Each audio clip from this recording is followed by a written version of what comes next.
Cavendish ಬಾಳೆಹಣ್ಣು ಇದು ಪ್ರಪಂಚದಾದ್ಯಂತ ಅತಿ ಹೆಚ್ಚು ಬಳಕೆಯಲ್ಲಿರುವ ಸಾಮಾನ್ಯ ವಿಧವಾಗಿದೆ. ನೋಡಲು ಉದ್ದವಾಗಿ ಮತ್ತು ತಿಳಿ ಹಳದಿ ಬಣ್ಣದಲ್ಲಿರುವ ಇದು ಸಾಗಾಟಕ್ಕೆ ಬಹಳ ಸುಲಭವಾದ್ದರಿಂದ ಮಾರುಕಟ್ಟೆಯಲ್ಲಿ ಹೆಚ್ಚು ಲಭ್ಯವಾಗಿರುತ್ತದೆ. ಇದರ ಸಿಪ್ಪೆ ದಪ್ಪವಾಗಿರುವುದರಿಂದ ಬೇಗನೆ ಹಾಳಾಗುವುದಿಲ್ಲ. ಇದು ದೂರದ ಊರುಗಳಿಗೆ ಹಣ್ಣನ್ನು ತಲುಪಿಸಲು ಸಹಕಾರಿಯಾಗಿದೆ. ನಾವು ದಿನನಿತ್ಯದ ಉಪಹಾರದಲ್ಲಿ ಅಥವಾ ಮೌಲ್ಯವರ್ಧಿತ ಆಹಾರ ಪದಾರ್ಥಗಳಲ್ಲಿ ಹೆಚ್ಚಾಗಿ ಕಾಣುವ ಬಾಳೆಹಣ್ಣು ಇದೇ ಆಗಿದೆ. ನೇಂದ್ರ ಬಾಳೆಹಣ್ಣು ಇದು ವಿಶೇಷವಾಗಿ ಕೇರಳದಲ್ಲಿ ಹೆಚ್ಚು ಜನಪ್ರಿಯವಾಗಿರುವ ತಳಿ. ಗಾತ್ರದಲ್ಲಿ ದೊಡ್ಡದಾದ ಮತ್ತು ದಪ್ಪ ಸಿಪ್ಪೆಯನ್ನು ಹೊಂದಿರುವ ಇದನ್ನು ಹೆಚ್ಚಾಗಿ ಬೇಯಿಸಿ ತಿನ್ನಲಾಗುತ್ತದೆ ಅಥವಾ ಚಿಪ್ಸ್ ತಯಾರಿಸಲು ಬಳಸಲಾಗುತ್ತದೆ.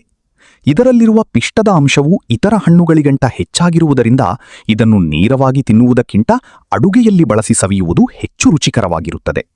ಏಲಕ್ಕಿ ಬಾಳೆಹಣ್ಣು ಇದು ಗಾತ್ರದಲ್ಲಿ ತುಂಬಾ ಚಿಕ್ಕದಾಗಿದ್ದರೂ ಇದರ ಸಿಹಿ ಮತ್ತು ಸುವಾಸನೆ ತುಂಬಾ ವಿಶೇಷವಾಗಿರುತ್ತದೆ. ಇದನ್ನು ಹೆಚ್ಚಾಗಿ ದಕ್ಷಿಣ ಭಾರತದ ಮನೆಗಳಲ್ಲಿ ಇಷ್ಟಪಟ್ಟು ಸೇವಿಸುತ್ತಾರೆ.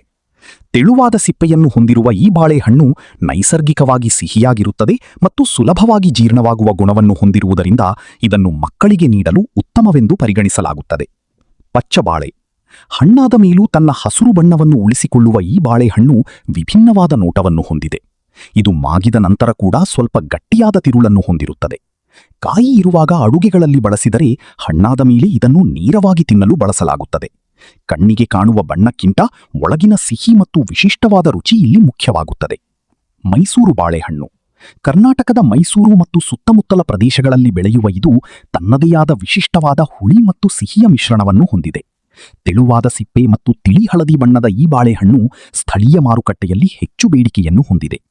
ಇದು ಅತಿಯಾಗಿ ಮಾಗಿದರೂ ಸಹ ತನ್ನ ರುಚಿಯನ್ನು ಕಳೆದುಕೊಳ್ಳುವುದಿಲ್ಲ ಮತ್ತು ಸಿಹಿ ತಿಂಡಿಗಳ ತಯಾರಿಕೆಯಲ್ಲಿ ಹೆಚ್ಚಾಗಿ ಬಳಕೆಯಾಗುತ್ತದೆ. ಕೆಂಪು ಬಾಳೆಹಣ್ಣು ನೋಡಲು ಕೆಂಪು ಅಥವಾ ನೇರಳೆ ಬಣ್ಣದಲ್ಲಿರುವ ಈ ಬಾಳೆಹಣ್ಣು ಸಾಮಾನ್ಯ ಬಾಳೆಹಣ್ಣುಗಳಿಗಿಂತ ಭಿನ್ನವಾದ ಪೋಷಕಾಂಶಗಳನ್ನು ಹೊಂದಿದೆ. ಇದರ ತಿರುಳು ಸ್ವಲ್ಪ ಗುಲಾಬಿ ಬಣ್ಣಕ್ಕೆ ಹತ್ತಿರವಾಗಿರುತ್ತದೆ ಮತ್ತು ಮಾಗಿದ ನಂತರ ಹಗುರವಾದ ರಾಸ್ಬೆರಿ ರುಚಿಯನ್ನು ನೀಡುತ್ತದೆ. ಇದು ಆರೋಗ್ಯಕರ ಪರ್ಯಾಯವಾಗಿ ಹೆಚ್ಚು ಜನಪ್ರಿಯತೆಯನ್ನು ಗಳಿಸುತ್ತಿದ್ದು ಪ್ರಪಂಚದ ಬೇರೆ ಬೇರೆ ಭಾಗಗಳಲ್ಲಿ ವಿಶೇಷ ಹಣ್ಣಿನಂತೆ ಸೇವಿಸಲಾಗುತ್ತದೆ.